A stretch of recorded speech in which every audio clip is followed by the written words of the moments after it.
Как создают звуки для популярных фильмов, часть 2. А пока подпишись, если нравится кино. Стрекоза — это вентилятор.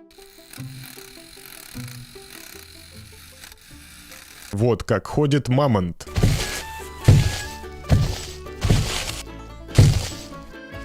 И скачет лошадь.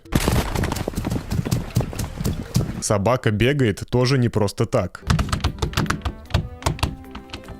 А вот как скулит эта собачка.